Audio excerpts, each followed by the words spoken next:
Өзіңіз ақыл ойын артынша бағалайтын адамды үйреткісі келетін кісі уақытты босқа шығындайды. Уақыттың өтетіні рас, көп нәрсенің ұмытылатыны рас. Бірақ өмір бір рет беріледі деген өзіміз білетін қағида бар. Ол қандай заманда, қандай жағдайда өтсе де бәрібір қымбат. Сондықтан өз басым өткенге өкпе жүрмейді деп ойлаймын. Өткенге тек тәубе жүреді деп ойлаймын.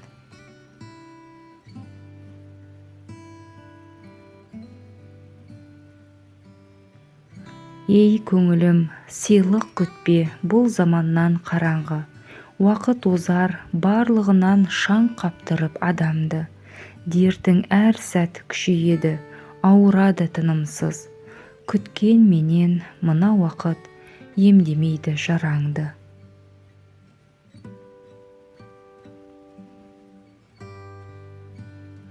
Бұл күндер міндетті түрде өтеді. Тіпті басым бөлігі өтіп кетті. Онда еш болмаса қалған өміріңнің қадірін біл. Уақытыңызды сізбен өткізгісі келмейтін адаммен босқа өткізбеңіз. Өзі үшін ештеңе істемейтіндерге уақыт пен мүмкіндік ештеңе жасай алмайды. Біздің өміріміздің құнды сағаттары ешқашан оралмайтын осы тамаша сәттер ұйқыға босқа кететініне ашуланамын. Байлық жақсы, өйткені ол уақытты үнемдейді. Ештеңені ертеңге қалдырма. Уақыттың қадірін білетін адамның сыры осында. Бүгінгі уақытпен өмір сүр, ертеңгі күнге үмітпен қара. Сезім мен күшке қарағанда уақыт пен сабырлық көп нәрсе береді. Өтіп жатқан әрбір сәт өміріміздің қайтып келмес бөліктері. Кешегі күн өтіп кетті, ертеңгі күн белгісіз. Сондықтан бүгінгі күннің құны мен қадірін біл. Әр нәрсенің өз орны бар, әр көкөністің өз уақыты бар. Сіз өмірдегі ең қорқынышты нәрсе не екенін білесіз бе? Бұл үлгермеу. Дүние айна, ол әркімге өз бейнесін қайтарады. Бұл оңайырақ, жақсырақ болады деп күтпеңіз. Ол болмайды. Әрқашан қиындықтар болады. Дәл қазір бақытты болуды үйреніңіз. Әйтпесе, сіз жасай алмайсыз. Шектеулер тек біздің санамызда өмір сүреді. Бірақ егер біз қиялымызды қолданатын болсақ, біздің мүмкіндіктеріміз шексіз болады.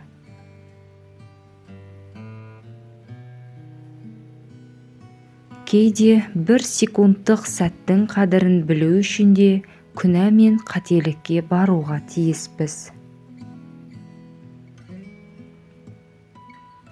Ата-ананың қадірін білмеген, халық қадірін білмес. Көп күлме, көп күлсең, шын сөздің де қадірі кетеді. Жақсының қадірін жақыны білмес, жат білер деген бар. Туысқа өкпелеме. Жұма күнді қадірле, басқа күндер соған байланған. Адамдарды таныған сайын өзімнің итімді қатты қадірлеймін. Қанмен сіңгенді қасиеттемесең қадірің болмайды. Жамандыққа жамандықпен жауап берсең, сенде не қадір қасиет қалады. Арпалысып келмесе, шынайы азаттық бола ма?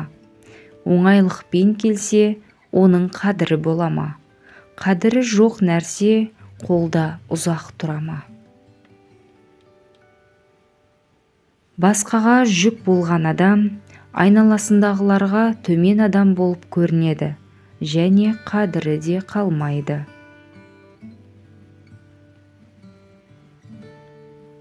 Амандықта қадір жоқ, алдырған күні білерсің. Денсаулықта қадір жоқ, ауырған күні білерсің. Қолда бар жақсының қадірі жоқ, айрылған күні білерсің. Қадіріңді кетірме, ол сенің таптырмас байлығың. Көшіп қонып көрмеген жер қадірін не білсін? Көшсе қона білмеген, қонса көше білмеген, ақылына көнбеген жұрт қадірін не білсін? Қолда барда алтынның қадірі жоқ. Ең қиын үш нәрсе: сыр сақтау, қорлықпен ұмыту және уақытты дұрыс пайдалану. Арзан әңгімеге құмар адам қымбат уақытын жоғалтады.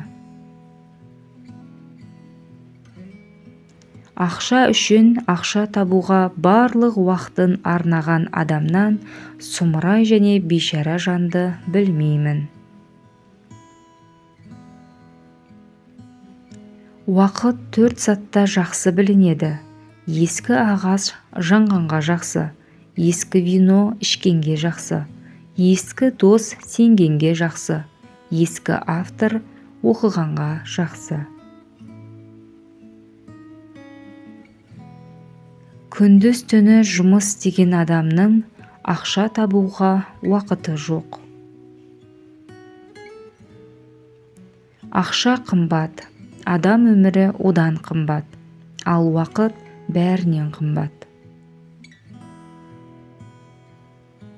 Егер сіз жұмыс уақытыңызды келесі демалысқа қанша сағат және минут қалды деп есептеумен өткізсеңіз, онда сіз ешқашан миллионер бола алмайсыз.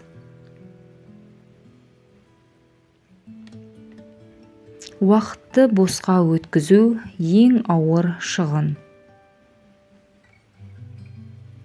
Уақыт ақша. Кедейлік сіздің барлық уақытыңызды алады, ол сол үшін жаман. Уақыт бұл біз ең қалайтын нәрсе, бірақ оны ең нашар жолмен пайдаланамыз.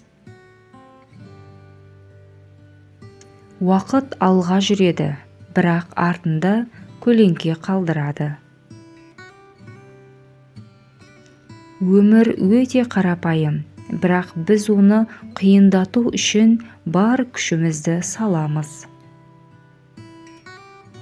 Бұл өмірдегі басты мақсатымыз басқаларға көмектесу, ал егер сіз оларға көмектесе алмасаңыз, ең болмағанда оларды ренжітпеңіз. Егер сіз табысқа жетсеңіз, сіз өз өміріңізді басқара аласыз. Әйтпесе, өмір сені басқарады. Ең жақсы кек бұл үлкен жетістік. Ешқашан берілме. Өмірдегі ең жақсы нәрсені күтіңіз. Бар күш-жігеріңізді салыңыз. Сонда сіз қалаған нәрсені аласыз.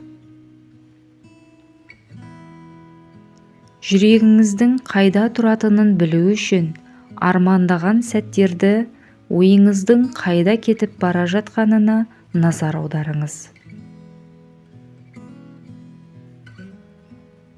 Сіздің бетіңіз қандай болғаны маңызды емес, оның нені білдіретіні маңызды. Сіздің дауысыңыз маңызды емес, маңыздысы сіздің сөздеріңіздің қаншалықты қымбат екені.